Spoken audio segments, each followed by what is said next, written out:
Gisugdan na ang advanced gaming sa lain-lain nga mga ball games sa Palarong Pambansa 2024. Sama na lang dinhi sa University of San Jose Recoletos, Basak Campus nga gipahigayon ang volleyball competition karong adlaw Hulyo 10. Samtang ang uban nga mga sports game gipadayon sab nila ang final round of practice alang sa competition proper nga mahitabo ugma Hulyo 11.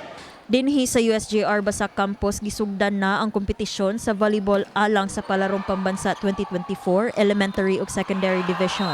Nasayran nga gipahigayon ng advanced gaming aron maakomodar ang tanang rehiyon ilabi na nga daghan ang mga atleta kada rehiyon nga apil sa kompetisyon. Nasayran sa MyTV Cebu team nga midaog ang Region 7 Secondary Girls Division batok sa Caraga sa ilang duwa karong adlaw. Samtang laing mananaog sa Secondary Boys Division mao ang Calabarzon batok sa Bangsamoro Autonomous Region kun BARM.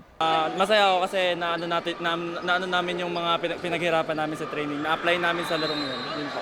Yung turning point kanina is yung nag-service ako nung dire-diretso and yun na yung nag-boost ng moral namin para manalo kami at mawala na yung kaban namin sa laro.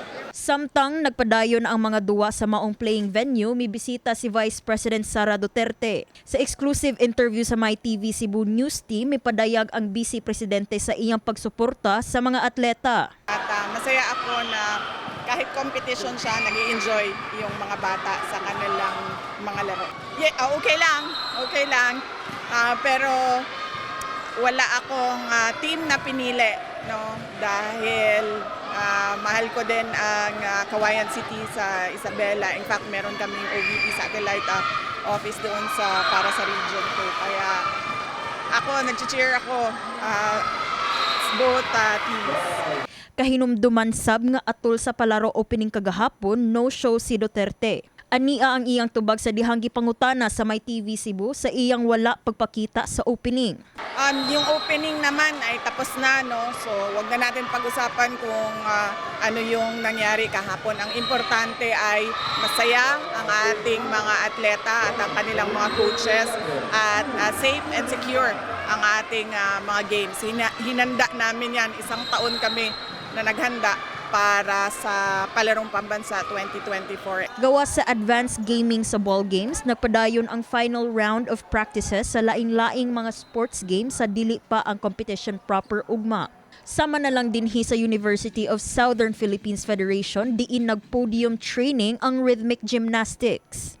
Matod ni Gemma Amerillo, principal og venue support in charge, nga gitagaan og igong oras sa training ang kada rehiyon. For the rhythmic gymnastic event located at USPF, we are now having the podium training, no, for all the delegates. They are good. Nagkuan sila, continue lang sila sa practice, okay naman, no? Ang amo lang is murag na late lang ang medics, but we have the medics in the venue.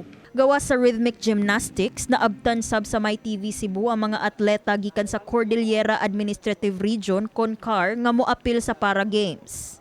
Gipadayag sa ilang mga coaches ang ilang training ug routine pagpangandam sa maong sports event. Routine po sa morning, jogging, and then the physical exercises like push-ups, and then defending, yung pinaka-importante.